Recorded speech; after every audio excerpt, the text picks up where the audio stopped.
صدائے کربلا آوے، صدائے کربلا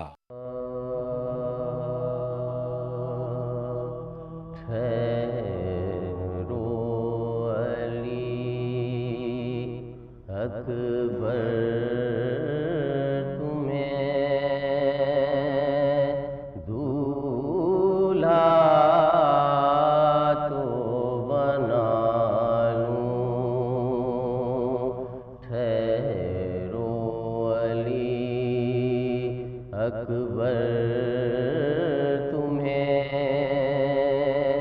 دولہا تو بنا لوں، ارماں رک جاؤں میں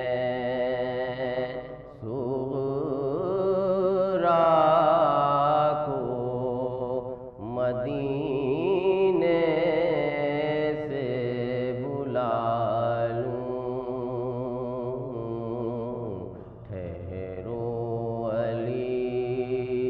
اکبر تمہیں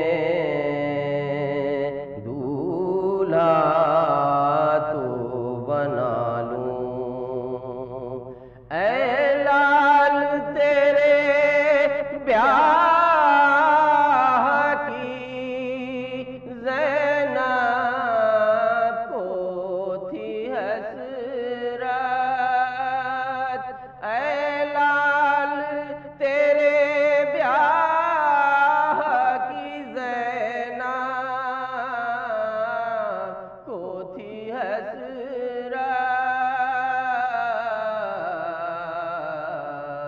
ارمان بھرے لال کا ارمان نکالوں، ارمان بھرے لال کا ارمان نکالوں، پھل برچھی کا کھائے ہوئے سوتے ہو زمین پر، پھل برچھی کا کھائے ہوئے سوتے ہو زمین پر،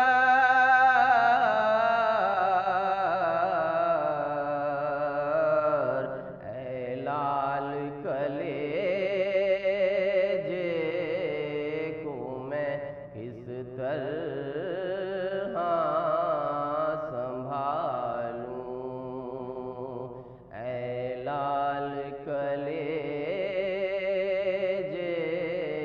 کو میں کس طرح سنبھالوں، ٹھہرو علی اکبر تمہیں دولہا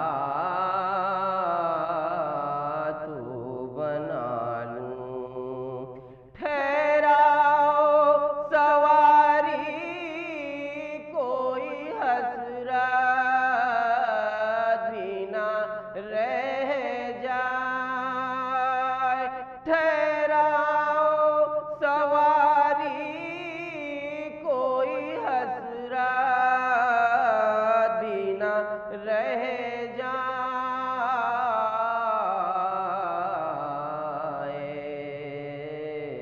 تابوت پہ پھولوں کا میں صحرا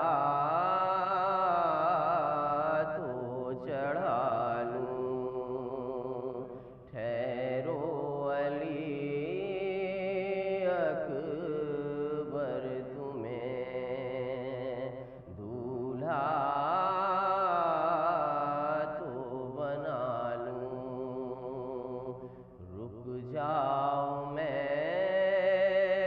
صغریٰ کو مدینے سے بلا لوں۔ صدائے کربلا ہے ابتدا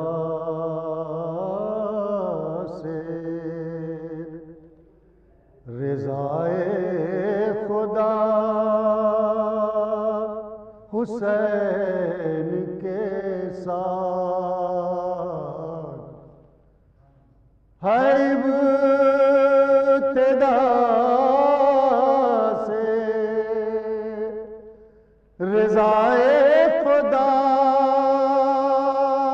حسین کے ساتھ پیغمبروں کا بھی ہے قافلہ حسین کے ساتھ پیغمبروں ہے ابتدا سے رضائے خدا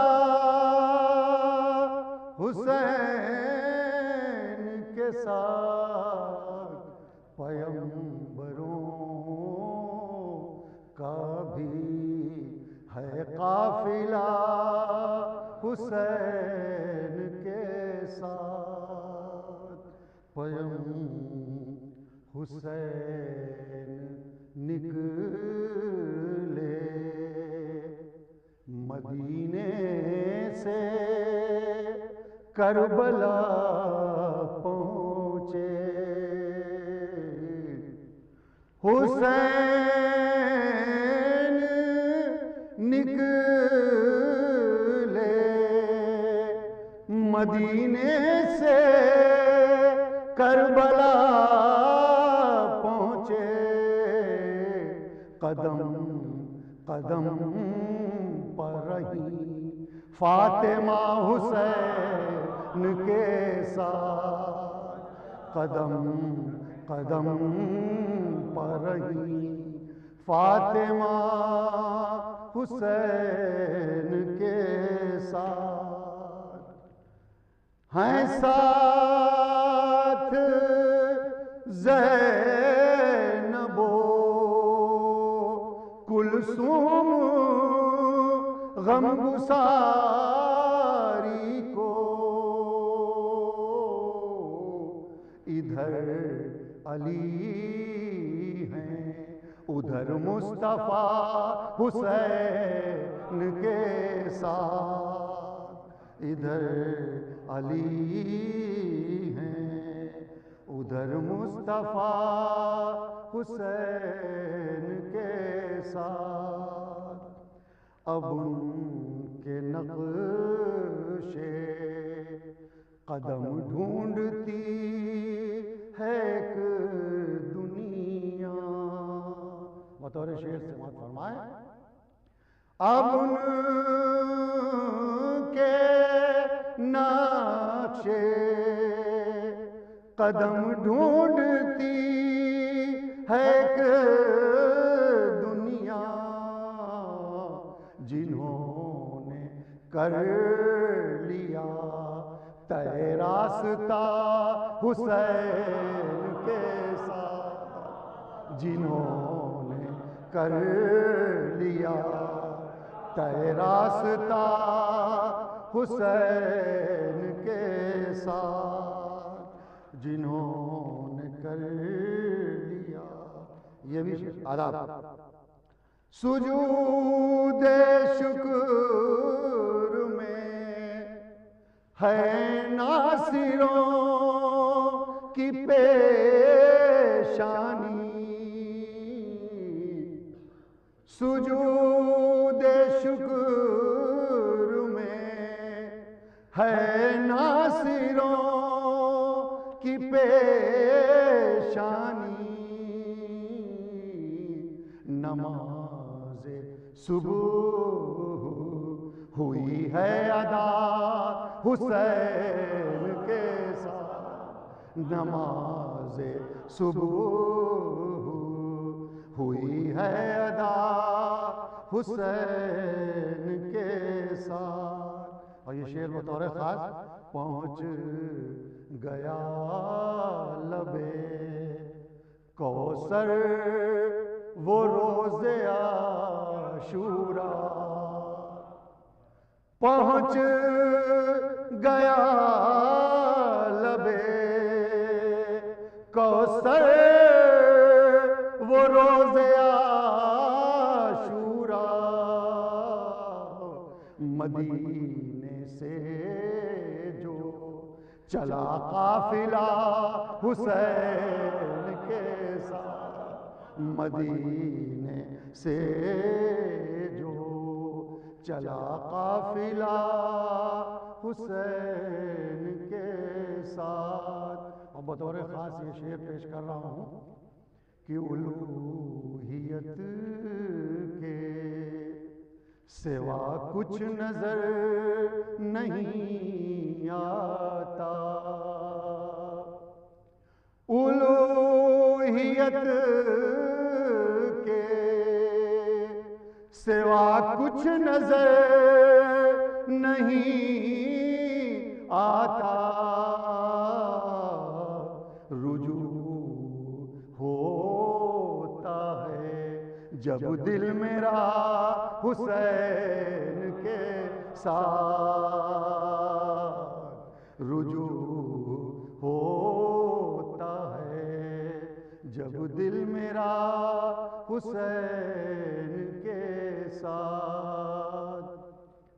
اور زمانہ لاکھ کرے بے وفائیاں جاوید زمانہ لاکھ کرے بے وفائیاں جاوید ہے دل سے آج بھی ہر با وفا حسین کے ساتھ ہے دل سے آج بھی ہر با وفا حسین کے ساتھ ہے ابتدا سے رضائے خدا حسین کے. حرم سرا سے جو وہ نور حق کا نور اور خادم نے دی صدا کہ برآمد ہوئے حضور اور حضرت کھڑے تھے خیمے کی ڈیوڑی سے کچھ جو دور دستے ادب کو جوڑ کے بولا وہ ذی شعور رخصت ہوں اب جو حکم شہ نامدار ہو. رو کر کہا حسین نے اچھا سوار ہو تو گھوڑے پر شاہ زادہ عالم ہوا سوار اور گویا چلے جہاد کو محبوب کردگار اور تھا ثانیے براق فلک سیر راہوار سر سے تند و تیز تو بجلی سے بے قرار. بیت کی زحمت ہے. یوں سامنے سے وہ دم جولان نکل گیا وہی گویا ہوا پا تخت سلیمان.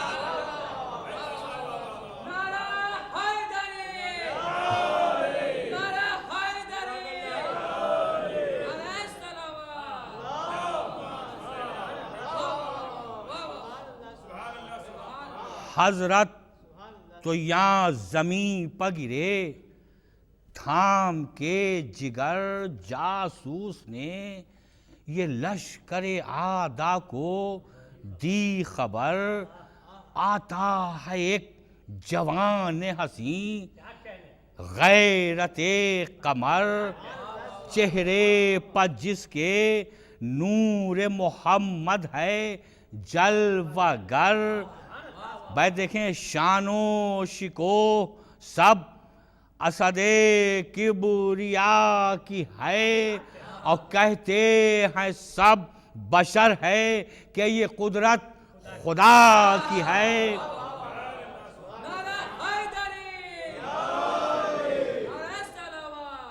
کہتے ہیں سب بشر ہے کہ یہ قدرت خدا کی ہے دھوم ذرہ ذرہ میں اس آفتاب کی خوشبو ہے زلف و جسم میں مشک و گلاب کی.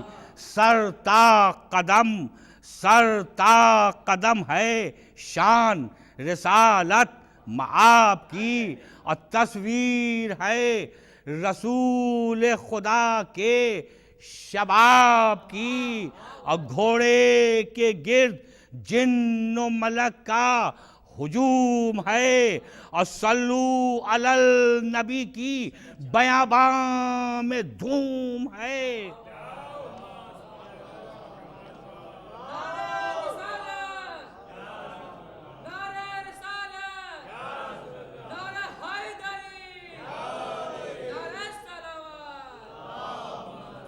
یہ ذکر تھا کہ نور خدا جلوہ گر ہوا گویا رسول پاک کا رن میں گزر ہوا. اور چلائے اہل شام کے تالے قمر ہوا. ہنگام میں ظہر تھا پر گمانے سحر ہوا. بھائی دیکھیں جلوہ دکھایا برق تجلی طور نے اور خورشید کو چھپا دیا چہرے کے نور نے. غش ہو گیا کوئی گر کر سنبھل گیا اور صلی علی کسی کے زباں سے نکل گیا.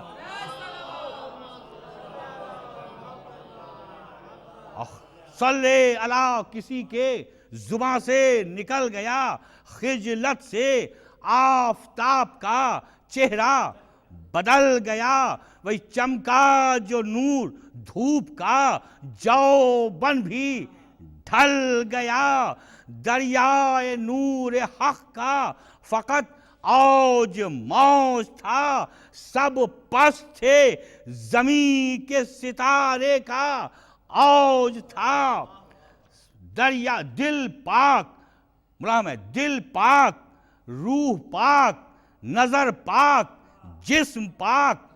تینت میں آب خلد تھا اور کربلا کی خاک. غرفوں سے جس کے حسن کی حوروں کی جھانک تاک. اور یوسف جو دیکھ لیں تو کہیں روح نافداک. اور نام اس کا لوح پر جو قلم نے رقم کیا 100 بار پڑھ کے سورہ نور اس پر دم کیا. غل تھا رسول پاک کے ثانی کو دیکھنا. حسن بہار باغ جوانی کو دیکھنا. کھلتے ہیں گل شگفت بیانی کو دیکھنا. یہ سب تو ہے غنچہ دہانی کو دیکھنا. نازک لب اس صفت کے دہن اس طریق کا کہ خاتم پہ جڑ دیا ہے نگینہ عقیق کا. ناگاہ فوج کی سے عمر نے کیا کلام. یہ وقت کار ساز ہے اے ساکنان شام. بس ہے یہی بساط شہنشاہ خاصوام. مارا گیا یہ شیر تو مر جائیں گے امام. لوٹو جناب فاطمہ زہرا کے باغ کو. ٹھنڈا کرو حسین کے گھر کے چراغ کو. کرنا پھونکی سپاہ میں طبلے وغا بجا. باندھے پرے سواروں نے بڑھ بڑھ کے جا بجا. پیدل چلے نبرد کو باجے بجا بجا. چلائے اہل بیت کہ ہے یہ کیا بجا. حضرت پکارے لال پادا کے ریلے ہیں. رانڈو دعا کرو علی اکبر اکیلے ہیں. لڑنے کو اس طرف سے عدو سب کے سب بڑھے، تنہا ادھر سے اکبر عالی نسب بڑھے، چومے قدم نہیب نے جھک کر یہ جب بڑھے، گویا پے جہاد امیر عرب بڑھے، دہشت سے فوج شام کی بدلی سمٹ گئی، قدرت خدا کی دن جو بڑھا رات گھٹ گئی۔ جب یہ بڑھے لہو تن آدھا کا گھٹ گیا، باقی جو تھا حساب وہ لاشوں سے پٹ گیا، لشکر میں فرد فرد کا چہرہ جو کٹ گیا، بس دفتن سپاہ کا دفتر الٹ گیا، سر داخل خزانے سرکار ہو گئے، پہلا ہی جائزہ تھا کہ بیکار ہو گئے، چہرے پائے کے نہ بحالی نظر پڑی، جو صف بھری ہوئی تھی وہ خالی نظر پڑی، سر پر سبھوں کے تیغ ہلالی نظر پڑی، سوئے جنوب سوئے شمالی نظر پڑی، غل تھا کہ تیغ تیز نہیں موت آتی ہے، کیوں کر قدم تھمے کہ زمین سر کی جاتی ہے۔ یہ بند دیکھیں، ٹکڑے پڑے تھے خاک پا بھالے، ادھر ادھر چھپتے تھے ڈر کے برچھیوں والے، ادھر ادھر پیشے نظر تھے خون کے تھالے، ادھر ادھر اب تر تھے دشت کی میں رسالے، ادھر ادھر آفت میں زمانہ تھا تلاتم میں خدائی، چلاتی تھی پریاں کہ سلیمان کی دہائی، صلوات پڑھیں،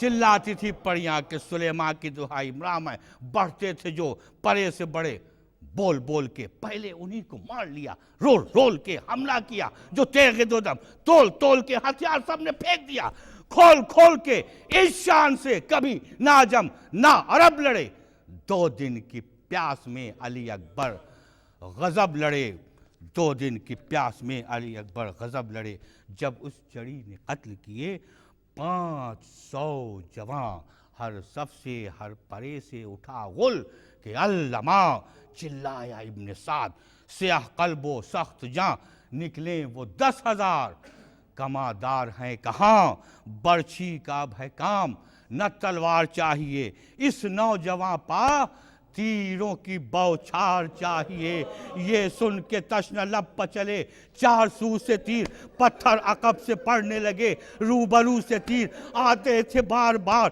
سپاہ عدو سے تیر سب سرخ تھے، شبیہ نبی کے لہو سے تیر، مقتل میں کیا ہجوم تھا اس نور عین پر، پروانے گر رہے تھے چراغ حسین پر، سینے پر تیر کھا کے اٹھایا جو راہوار، بجلی چمک کے ہو گئی گویا صفوں کے پار، سر خاک پر گرانے لگے تیغ آبدار، تیروں کو پھینک پھینک کے بھاگے جفا شعار، حملہ کیا تھا جن پا رخ ان کے تو پھر گئے، پر یہ پلٹ کے برچھیوں والوں میں گھر گئے، اس حال میں بھی آپ نے کی برچھیاں قلم، لیکن جگر پر لگ گیا ایک نئے زئے ستم، زخم جگر سے بہنے لگا خون دم بدم، اور نکلے ہوئے رکابوں سے تھراتے تھے قدم، کھینچا جو شریر نے نیزہ تکا کے ساتھ، 2 پارے جگر نکل آئے سنا کے ساتھ، گرنا تھا بس کہ سر پر لگا گرز ہے ستم، یوں جھک گئے کہ ہوتے ہیں سجدے میں جیسے خم، رکھ دی گلے پسیس نے شمشیر تیز دم، اور تلوار ایک پڑی کہ ہوئی پسلیاں قلم، غل تھا کرو نہ رحم تنے پاش پاش پر، ارے دوڑا دو گھوڑے اکبر محروق کی لاش پر، حضرت کھڑے تھے خیمے کی پکڑے ہوئے تناب، سن کر یہ غل رہی نہ دل ناتواں کو تاب، ناگاہ آئی رن سے صدا ابن بوتراب، بیٹا جہاں سے جاتا ہے اب آئیے شتاب، لاشے پر ظلم و جور بد افعال کرتے ہیں، اور گھوڑوں سے اہل کی ہمیں پامال کرتے ہیں، سن کر یہ استغاثہ فرزند خوش خصال سید نے آہ کی کہ ہلال سے ذوالجلال کھولے جناب فاطمہ کی بیٹیوں نے بانو پکاری خیر تو ہے اے علی کے لال ہائے ہائے پیسر سے کون سی مادر بچھڑ گئی صاحب بتاؤ کیا میری بستی نیزے سے کس کے لال کا زخمی ہوا جگر کرتے ہیں کس کی لاش کو پامال اہل شر ارے کہتا ہے کورن میں تڑپ کر پیدر پیدر اب گھر سے میں نکلتی ہوں ہائے ہائے میرا پیسر پردہ نہ مجھ سے کیجئے سب جانتی ہوں میں آواز یہ اسی کی ہے پہچانتی ہوں میں بانوں کو قسم دے کے چلے شاہ نامدار وہ دھوپ اور وہ پیاس وہ ایذا وہ اضطراب دل تھا الٹ پلٹ تو کلیجہ تھا بے قرار اٹھتے تھے اور زمین پر گرتے تھے بے قرار چلاتے تھے شبیہ پیمبر ہم آتے ہیں ارے گھبرائیو نہ اے علی اکبر ہم آتے ہیں آؤں کدھر سے اے علی اکبر جواب دو چلا رہی ہے ڈیوری پا مادر جواب دو اکبر برائے خالق اکبر جواب دو بیٹا جواب دو میرے دل پر جواب دو گرتے ہیں ہم ثواب کا ہاتھوں سے کام لو بیٹا ضعیف باپ کے بازو کو تھام لو ہائے شاہدی کے تعزیہ دارو بکا کرو ہائے خدا کے دوست کے پیارو بکا کرو ارے ماتم میں ہاتھ سینے پر مارو بکا کرو اکبر جہاں سے اٹھ گئے یارو بکا کرو سمجھو شریک بزم شہ مشرقین کو ارے دے لو جوان بیٹے کا پرسا حسین کو دے لو جوان بیٹے کا پرسا اعوذ باللہ السمیع العلیم من الشیطان اللعین الرجیم بسم اللہ الرحمن الرحیم الحمدللہ رب العالمین والصلاة والسلام علی سید الانبیاء والمرسلین سیدنا والنبینا وشفیع المذنبین ابی القاسم محمد اہل بیتہ الطیبین الطاہرین المعصومین اما بعد فقد قال اللہ سبحانہ تبارک وتعالی فی کتابہ المبین وہو اصدق الصادقین وَإِذْ قَالَ رَبُّكَ لِلْمَلَائِكَةِ إِنِّي جَاعِلٌ فِي الْأَرْضِ خَلِيفَةً صلوات بھیجے بر محمد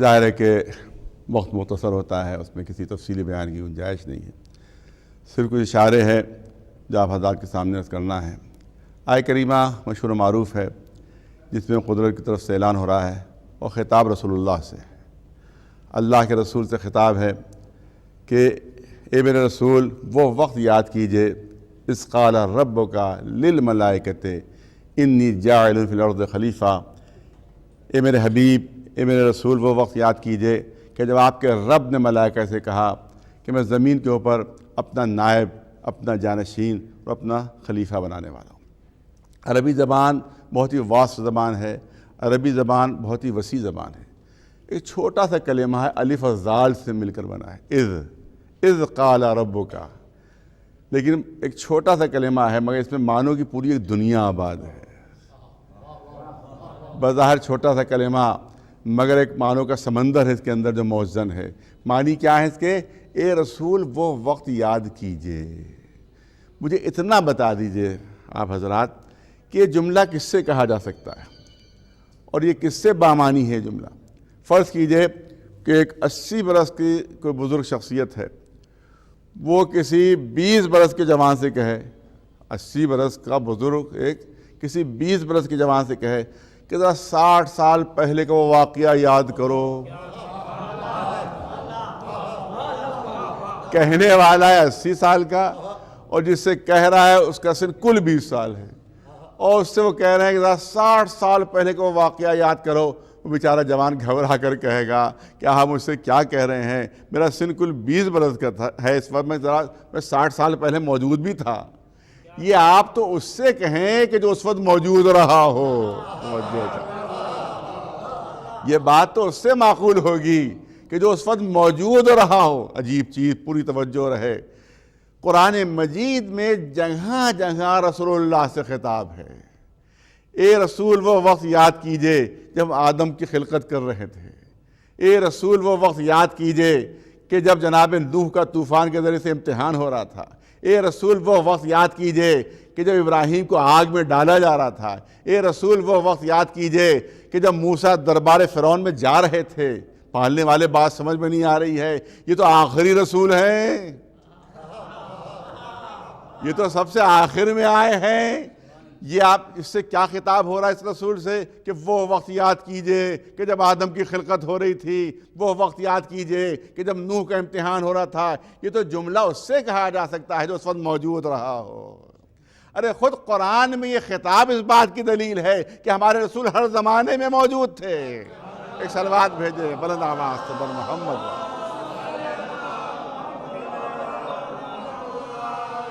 جناب آدم کے زمانے میں بھی موجود، جناب نوح کے زمانے میں بھی موجود، جناب ابراہیم اور جناب عیسیٰ کے زمانے میں بھی موجود۔ تو اب یہ کہنا صحیح نہیں ہے کہ 40 برس کے سن میں نبوت ملی نہیں، جب سے ہے تب سے نبی ہے۔ ایک صلوات بھیجے بر محمد وآلہ۔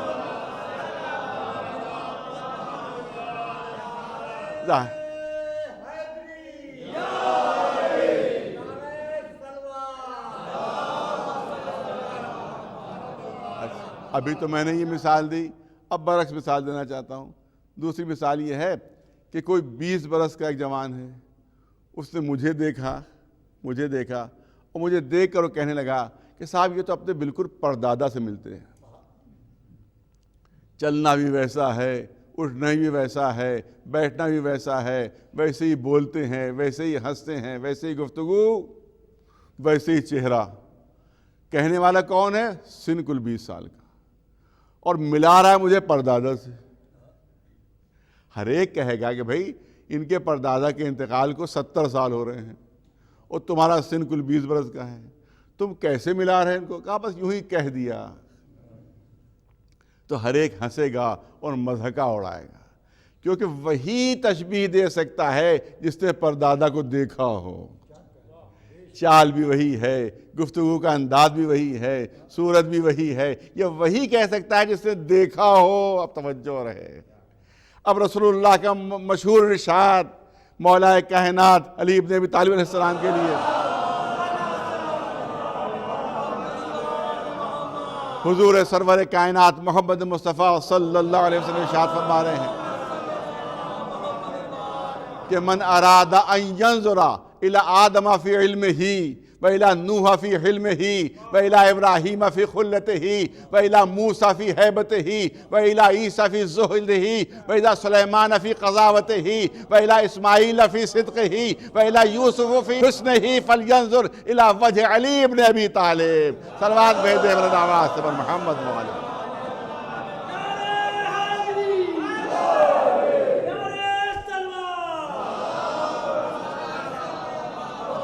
عجیب و غریب ارشاد مولا کے لیے رسول ارشاد فرما رہے ہیں کہ اگر آدم کا علم دیکھنا ہے تو علی کو دیکھو، اگر نوح کا حلم دیکھنا ہے تو علی کو دیکھو، اگر ابراہیم کی خلت دیکھنا ہے تو علی کو دیکھو، اگر موسیٰ کی حیبت دیکھنا ہے تو علی کو دیکھو، اگر عیسیٰ کا زہد دیکھنا ہے تو علی کو دیکھو، اگر قضاوت سلیمانیہ دیکھنا ہے تو علی کو دیکھو، اگر صدق اسماعیلی دیکھنا ہے تو علی کو دیکھو، اگر صبر یعقوبی دیکھنا ہے تو علی کو دیکھو، اگر حسن یوسفی دیکھنا ہے تو علی کو دیکھو۔ ایک صلوات بھیجے بلند آواز سے بر محمد۔ اس کا مطلب کہ اس سے تو ایسا محسوس ہوتا ہے کہ گویا چمنستان نبوت کی ساری بہار کھنچ کر چہرے علی میں جمع ہو گئی تھی۔ ایک صلوات بلند آواز سے بر محمد وآلہ۔ ظاہر ہے کہ یہ جملہ وہی کہہ سکتا ہے کہ جس نے جناب آدم کو بھی دیکھا ہو، جس نے جناب نوح کو بھی دیکھا ہو، جس نے جناب ابراہیم کو بھی دیکھا ہو، اسی کے لیے جملہ معقول ہوگا۔ جہاں یہ حدیث شریف ہے، وہاں کچھ حدیثیں اور بھی ہیں کہ جن کو سن کر ذرا سا ذہن جو ہے وہ تشویش میں مبتلا ہو جاتا ہے۔ مثلا جہاں رسول اللہ کا ارشاد ہے کہ سب سے پہلے میرا نور خلق ہوا، وہیں رسول اللہ کا ارشاد ہے کہ سب سے پہلے ایک موتی خلق ہوا، وہیں رسول اللہ کا ارشاد ہے کہ سب سے پہلے قلم خلق ہوا، وہیں رسول اللہ کا ارشاد ہے کہ سب سے پہلے لوح خلق ہوئی، وہیں رسول اللہ کا ارشاد ہے کہ سب سے پہلے روح خلق ہوئی۔ دیکھیے عجیب چیز ہے، میں چاہتا ہوں اس سے معمے کو حل کیا جائے۔ یہ معمہ ہے جسے ایک چیزتا پہلی ہے جسے حل کرنا ہے۔ رسول اللہ ہی نے فرمایا کہ سب سے پہلے میرا نور پیدا ہوا۔ اول مخلوق کا مطلب ہے جو سب سے پہلے خلق ہوا ہو، جو سب سے پہلے پیدا ہوا ہو، اور سب رسول اللہ کے ارشادات ہیں۔ بات سمجھ میں نہیں آ رہی؟ بھئی ایک ہی چیز اول مخلوق ہو سکتی ہے، سب سے پہلے پیدا ہونے والی چیز ایک ہی تو ہو سکتی ہے۔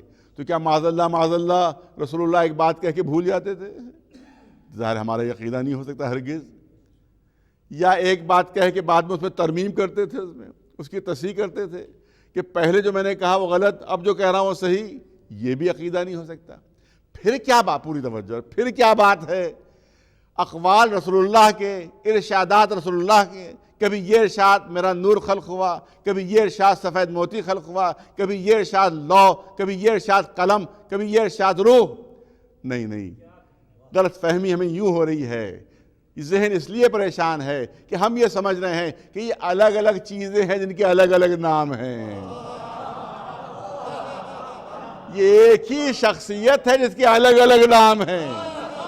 نہیں، مثال پیش کر دوں، چاہنے والے ہیں مثال پیش کر دوں۔ فرض کیجئے کوئی کہے کہ کعبے میں علی پیدا ہوئے، کوئی کہے حیدر پیدا ہوئے، کوئی کہے ابو تراب پیدا ہوئے، کوئی کہے ابو الحسنین پیدا ہوئے۔ تو کیا یہ الگ الگ شخصیتیں جو کعبے میں پیدا ہو رہی ہیں؟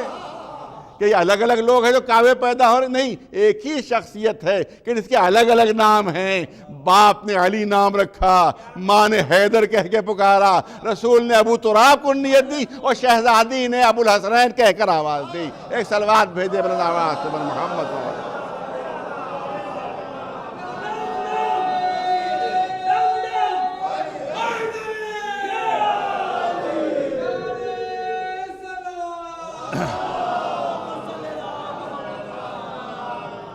معلوم ایک ہی شخصیت ہے کہ جس کے مختلف نام ہیں، تو بس مسئلہ حل ہو گیا۔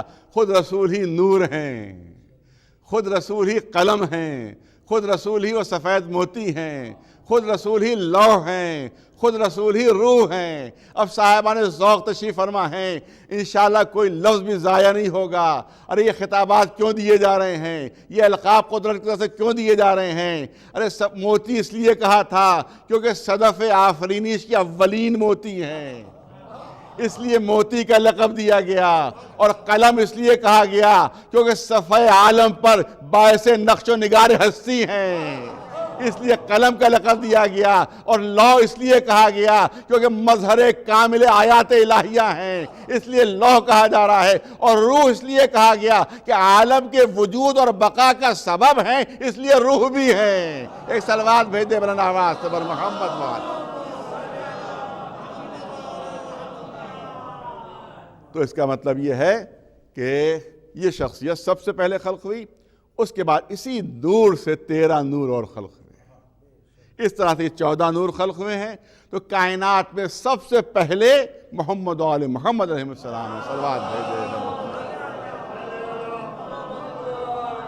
اس کے بعد جناب آدم کی خلقت ہوئی، اور اس کے بعد ان کو زمین کے اوپر اپنا جانشین بنا کر قدرت نے بھیجا، اور زمین کے اوپر تشریف لائے۔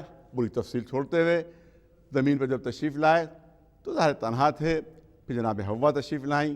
اس کے بعد اب نسل انسانی بڑھنے لگی۔ بہت ہی سنجیدہ موضوع، بہت ہی بنیادی موضوع آپ کے سامنے پیش کرنا چاہتا ہوں، اگرچہ وقت بہت کم ہے۔ سلسلہ شروع ہوا انسانیت کا، بستیاں بسنے لگیں، پہلے چھوٹی چھوٹی آبادیاں، پھر آبادیاں جو تھیں وہ قریوں میں تبدیل ہوئی، قریے شہروں میں تبدیل ہوئے، شہر ملکوں میں تبدیل ہو گئے، اور آج انسانوں کی اتنی آبادی ہے کہ شمار کرنا مشکل۔ مگر اگر دیکھا جائے تو نسل ایک ہے، ماہیت ایک ہے، خلقت ایک ہے، سب کے سب جناب آدم و حوا کی اولاد. اسی بنیاد کے اوپر دو گروہوں نے نعرے دیے، بس ہلکا سا اشارہ، دو گروہوں نے نعرے دیے. ایک گروہ وہ جو اپنے کو سب سے بڑا مذہبی کہتا ہے، وہ کہتا ہے کہ سب انسان ایک، کیونکہ سب کے سب آدم کی اولاد ہیں، نسل ایک ہے، خلقت ایک ہے، ماہیت ایک ہے، انداز ایک ہے، لہذا سب کے سب برابر. اور دوسرا گروہ وہ ہے کہ جو اپنے کو لا مذہب کہتا ہے، جو کہتے ہیں ہمارا کسی مذہب سے تعلق نہیں، وہ بھی یہی کہتے ہیں کہ سب برابر، کسی قسم کا کوئی امتیاز نہیں ہونا چاہیے، کسی قسم کا کوئی تفرقہ نہیں ہونا چاہیے. وہ سب کو برابر کہتے ہیں. انسانیت میں تو سب کو برابر کہتے ہیں. کہتے صفات و کمالات بنیاد نہیں ہیں، صفات و کمالات بنیاد نہیں ہے، بلکہ خلقت و ماہیت بنیاد ہے. لہذا سب کے سب انسان برابر ہیں. لیکن انسانوں کے سلسلے میں تو یہ فلسفہ رکھتے ہیں، وہ یہ لاجک رکھتے ہیں، لیکن جب اپنے لیے کسی چیز کا انتخاب کرتے ہیں تو نہ خلقت دیکھتے ہیں، نہ ماہیت ایک دیکھتے ہیں، بلکہ صفات و کمالات دیکھتے ہیں. توجہ اور مثال پیش کروں، آپ دیکھیں کہ زمین پر پڑا ہوا پتھر بھی پتھر، توجہ چاہوں گا، زمین پر پڑا ہوا پتھر بھی پتھر اور ہیرا بھی پتھر. پتھر ہونے میں کوئی فرق نہیں ہے، یہ بھی پتھر ہے، وہ بھی پتھر ہے، یہ بھی جمادات میں داخل، وہ بھی جمادات میں داخل. تو اب جو لوگ مساوات کے علمبردار ہیں، جو برابری کے علمبردار ہیں، ان کو کرنا یہ چاہیے کہ جہاں ایک انگوٹھی میں سڑک پر پڑا ہوا پتھر لگا ہو تو دوسری انگوٹھی میں ہیرا لگا ہوا ہو. دونوں برابر سے ہونا چاہیے، ورنہ مساوات میں فرق آ جائے گا. مگر جب انتخاب کرتے ہیں تو یہ نہیں دیکھتے کہ پتھر ہے، یہ دیکھتے ہیں اندھیرے میں روشنی کون دے رہا ہے. دوسری مثال جلدی سے دے دوں. آپ دیکھیں کہ گلاب کا پودا بھی پودا، چمیلی کا پودا بھی پودا ہی ہے، موتیا جو بھی نام لیتے چلے جائیے وہ پودا بھی پودا ہے، نباتات میں داخل ہے. اور ببول وہ بھی پودا ہے، وہ بھی پودا ہے. تو اب جو لوگ مساوات اور برابری کے علمبردار ہیں، ان کو چاہیے یہ ہے کہ اپنے چمن میں کہ جہاں گلاب کا پودا ہو، جہاں موتیے کا پودا ہو، جہاں بیلے کا پودا، برابر میں ایک ببول کا پودا ضرور ہونا چاہیے، ورنہ مساوات میں فرق آ جائے گا. پہنچے بازار میں، دیکھا ٹھیلے کے اوپر سیب لدے ہوئے ہیں، 1 کلو لے لیجیے، آنکھ بند کر. میں قریب پہنچتے ہی چھانٹنے لگے، ارے توجہ رہے، چھانٹنے لگے. اب دیکھ رہے ہیں صفت کس میں زیادہ پائی جاتی ہے، کمال کس میں زیادہ پایا جاتا ہے. اگر خوش مزہ ہے تو پسندیدہ، خوش مزہ ہونے کے ساتھ ساتھ خوش رنگ بھی ہے تو اور پسندیدہ، خوش رنگ ہونے کے ساتھ ساتھ خوشبو بھی پائی جاتی ہے تو اور پسندیدہ. اس کا مطلب ہے جتنے صفات و کمالات بڑھتے جاتے ہیں، پسندیدگی بڑھتی چلی جاتی ہے. یہ نہیں دیکھا جاتا کہ ماہیت ایک ہے، خلقت ایک ہے، بلکہ صفات و کمالات کو بنیاد بنایا جاتا ہے. تو جس طرح سے ہم نے جب بھی کوئی چیز منتخب کی صفات و کمالات کی بنیاد پر، اسی طرح سے جب نگاہ قدرت نے منتخب کی کوئی چیز تو صفات و کمالات کی بنیاد کے اوپر جب نگاہ قدرت انتخاب کے لیے چلی تو کافروں کو الگ کر کے مسلمانوں کو منتخب کیا، مسلمانوں میں مومنوں کو منتخب کیا.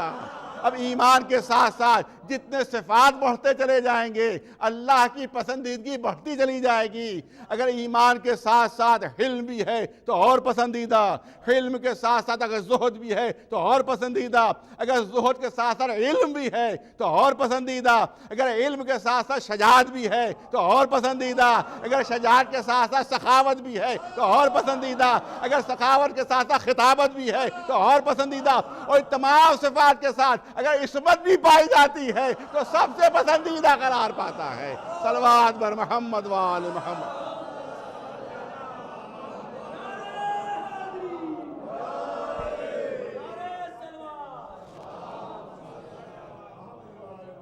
جو صاحب عصمت ہے اس کا انتخاب ہوتا ہے. ان صفات و کمالات کے ساتھ ساتھ جب وہ معصوم ہے، صاحب عصمت ہے، تب اس کا انتخاب ہوتا ہے۔ بس یہیں پر صرف ایک پہلو عرض کرنا ہے آپ حضرات کے سامنے، کیونکہ بات بہت سنجیدہ ہے۔ یہاں پر بھی کوئی بھی کہہ سکتا ہے کہ جب رسول منتخب ہوا، امام منتخب ہوا، اس میں تمام یہ صفات پائی جاتی ہیں تو وہ منتخب ہو جاتا ہے۔ تو صاحب ہم خود دیکھ لیں کہ کن میں یہ صفات پائی جاتی ہیں، ہم خود ان کا انتخاب کر لیں، ان کو رسول بنا دیں، ان کو امام بنا دیں۔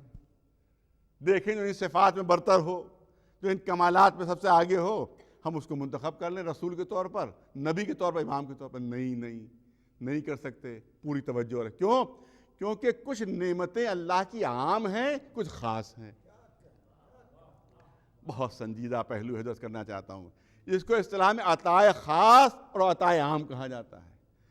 عطائے عام جو ہے، نعمت عام جو ہے، وہ سب کے لیے ہے، نہ اس میں کافر کی شرط ہے، نہ مشرک، نہ مومن، نہ مسلمان، نہ منافق، اس میں کوئی قید نہیں ہے، کیونکہ وہ ہے اسباب ظاہری کے اندر۔ وہ نعمت وہ ہے اسباب ظاہری کے اندر، جس نے بھی وہ تمام اسباب جمع کر لیے، اس کو وہ نعمت مل جائے گی، اللہ کی طرف سے وہ نعمت مل جائے گی۔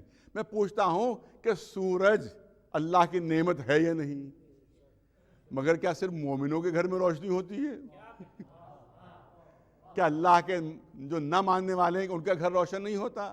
نہیں۔ اگر سورج کی روشنی میں کوئی رکاوٹ نہیں ہے تو چاہے مسلمان کا گھر ہو وہ بھی روشن ہو جائے گا، چاہے کسی کافر کا گھر ہو وہ بھی روشن ہو جائے گا، کیونکہ یہ ہے عطائے عام۔ توجہ رہے لفظوں پر، یہ ہے عطائے عام اسباب ظاہری کے اندر۔ چاند کی چاندنی کیا صرف مسلمانوں کے لیے ہے؟ کیا غیر مسلموں کے لیے نہیں ہے؟ نہیں، یہ عطائے عام ہے جو سب کے لیے۔ اولاد پر جلدی سے تمام مثالیں چھوڑتے ہوئے، اولاد اللہ کی نعمت ہے یا نہیں؟ تو کیا صرف مسلمانوں ہی کیا پیدا ہوتی ہے اولاد؟ کیا جو دوسرے اللہ کے نہ ماننے والے ان کی اولادیں پیدا نہیں ہوتی؟ ان کی بھی اولادیں پیدا ہوتی ہیں۔ اگرچہ ہے اللہ کی نعمت، مگر مسلمان کو بھی مل رہی ہے، کافر کو بھی مل رہی ہے، مشرک کو بھی مل رہی ہے، منافق کو بھی مل رہی ہے، کیونکہ یہ ہے عطائے عام، یہ ہے اسباب ظاہری کے اندر، کہ جب زوجہ اور شوہر جمع ہوں گے اور کسی قسم کی کوئی رکاوٹ نہیں ہوگی، تب ان کو اولاد مل جائے گی، ان کو، چاہے وہ کسی مذہب کا ہو، چاہے اللہ کا ماننے والا ہو، چاہے ماننے والا نہ ہو۔ توجہ رہے۔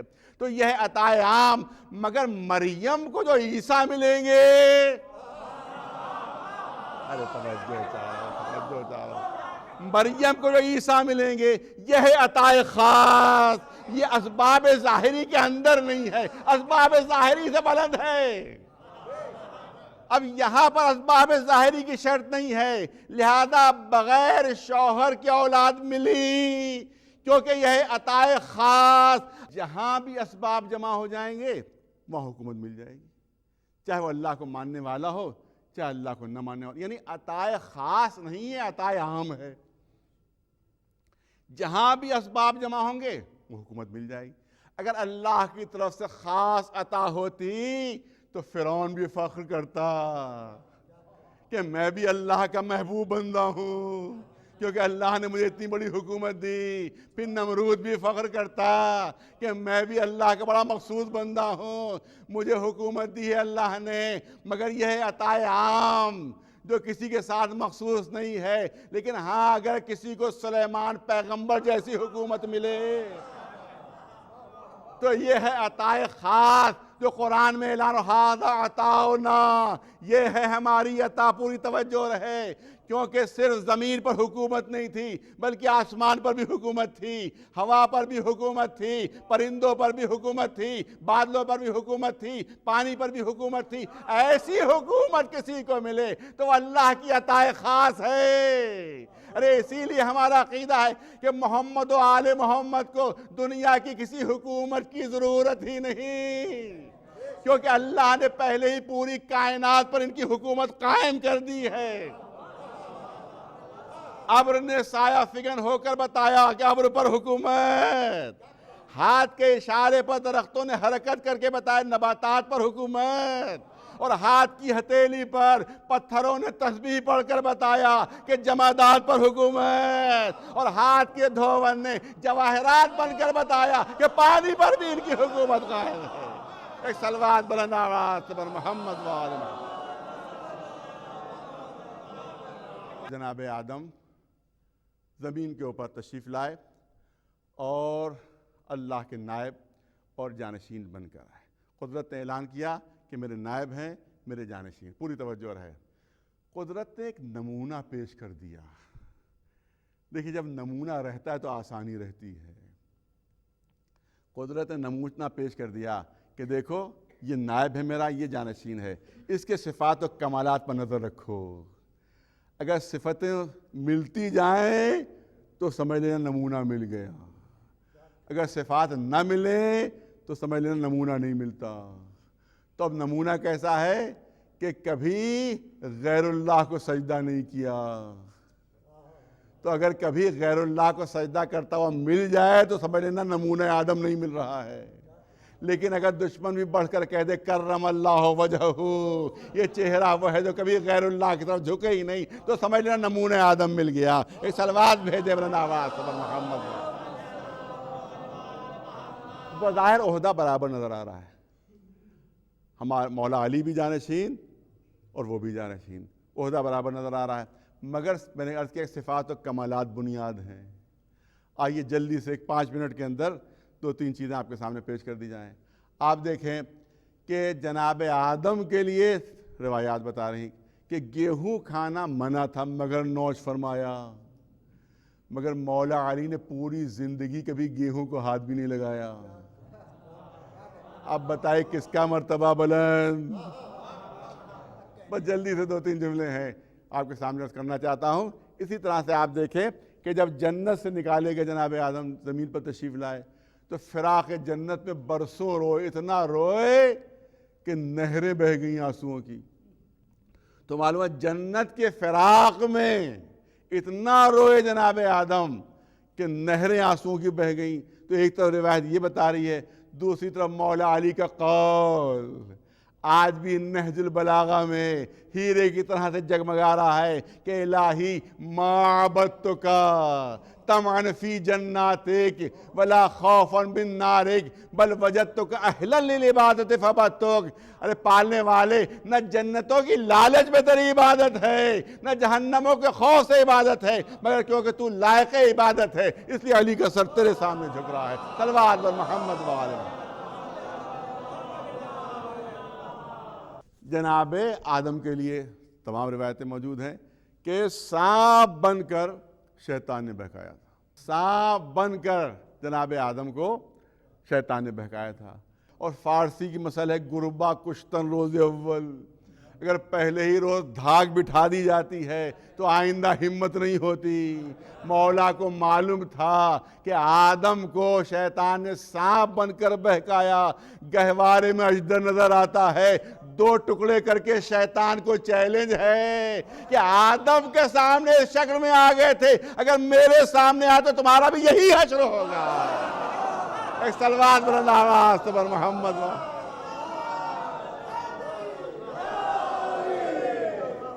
جب مولا علی کی تدفین ہوئی ہے، جب ان کی شہادت ہوئی ہے، تو روایت کہتی ہے کہ جناب آدم تشریف لائے کہ میری قبر حاضر ہے، آپ میری قبر میں آرام کیجئے. جناب نوح تشریف لائے کہ میری قبر حاضر ہے، آپ میری قبر میں آرام کیجئے. جناب صالح پیغمبر تشریف لائے کہ میری قبر حاضر ہے، آپ میری قبر میں آرام کیجئے. جناب ہود پیغمبر تشریف لائے کہ میری قبر حاضر ہے، آپ اس میں آرام کیجئے. پوری توجہ چاہوں آپ حضرات. کوئی بھی نجف جا کر یہ منظر دیکھ سکتا ہے کہ درمیان میں مولا علی کی قبر ہے، درمیان میں مولا علی کی قبر ہے، سرحان جناب آدم کی قبر ہے، پائنتی جناب نوح کی قبر ہے. ایک پہلو پر کچھ فاصلے پر جناب صالح پیغمبر کی قبر ہے، دوسرے پہلو پر تھوڑے فاصلے پر جناب ہود پیغمبر کی قبر ہے. تو قدرت نے یہ اہتمام کیا کہ علی کو چاروں طرف سے رسالتیں اپنے حلقے میں لیے ہوئے.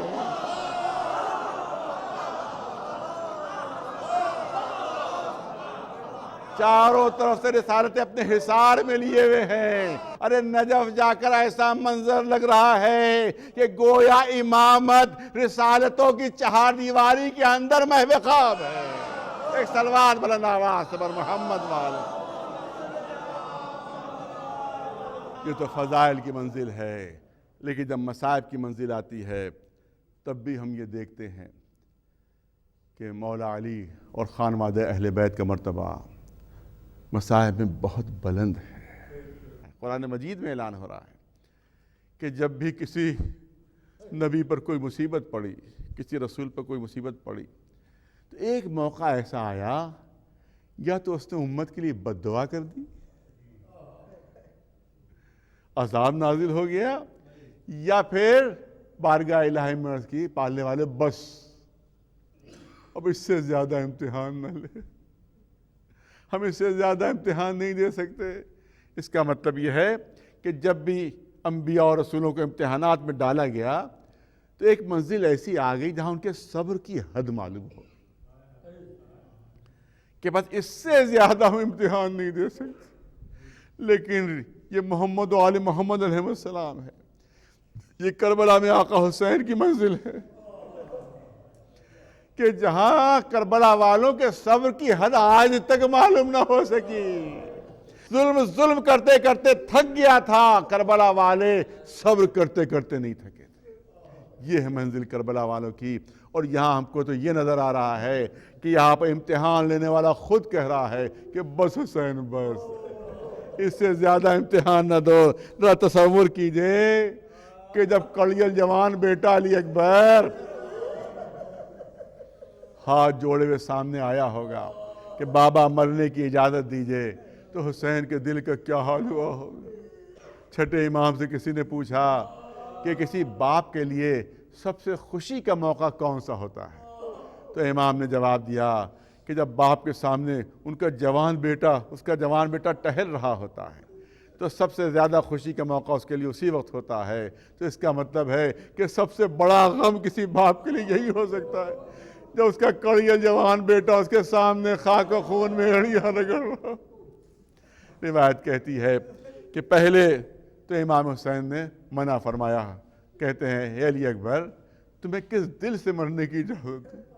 تم تو میرے نانا کی شبیہ ہو، تم تو رسول کی شبیہ ہو، جب بھی نانا کی زیارت کا مشتاق ہوتا تھا میں تمہاری زیارت کرتا تھا۔ روایت کہتی ہے کہ جناب علی اکبر نے قدموں پر سر رکھ دیا، اے بابا مرنے کی اجازت دیجئے، اے بابا مرنے کی اجازت دیجئے۔ حسین نے مرنے کی اجازت تو دی۔ حمید ابن مسلم جو یزیدی لشکر میں واقعات تحریر کرنے کے لیے موجود تھا، اس نے کربلا کے واقعات تحریر کیے ہیں، وہ لکھتا ہے کہ میں پورا منظر دیکھ رہا تھا، حسین نے علی اکبر کو اجازت تو دے دی مگر پورے واقعہ کربلا میں نے حسین کے چہرے پر ایسی مایوسی کبھی نہیں دیکھی جو اس وقت دیکھی جب علی اکبر کو مرنے کی اجازت دی۔ اے بیٹا اگر مرنے ہی جانا چاہتے ہو تو ذرا اہل حرم سے رخصت ہو لو۔ شاید آقا یہ چاہتے ہوں گے کہ ایک مرتبہ بیویاں بھی تصویر رسول کو آخری بار دیکھ لیں۔ خیمے کے اندر جناب علی اکبر تشریف لے جاتے ہیں۔ اب روایات میں زیادہ تفصیل نہیں ہے کہ کس طرح سے رخصت ہوئے، ماں سے کس طرح سے رخصت ہوئے، ارے وہ پھوپھی جس نے پالا تھا اس سے کس طرح سے رخصت ہوئے، ارے جب سکینہ نے دامن تھاما ہوگا تو اس بچی کو کیسے سمجھایا ہوگا، نہیں ملتا، تفصیل نہیں ملتی۔ لیکن یہی حمید ابن مسلم جو دشمن کا راوی ہے وہ روایت کرتا ہے کہ میں دیکھ رہا تھا کہ بہت دیر سے حسین کی طرف سے کوئی جنگ کرنے نہیں نکلا۔ وہ کہتا ہے میں یہ سمجھا کہ اب حسین کا کوئی مددگار باقی نہیں رہا۔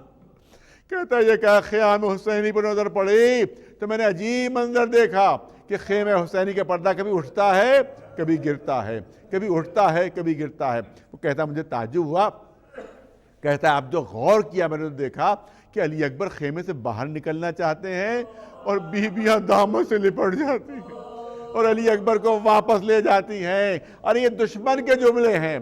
وہ لکھتا ہے کہ علی اکبر خیمے سے ایسے نکلے ہیں کہ جسے کسی بھرے گھر سے جنازہ نکلتا ہے۔ جناب علی اکبر خیمے سے باہر نکلے، گھوڑے پر سوار ہوئے، گھوڑے کو ایڑ دی، چاہتے ہیں کہ جلد سے جلد دشمنوں پر حملہ کریں۔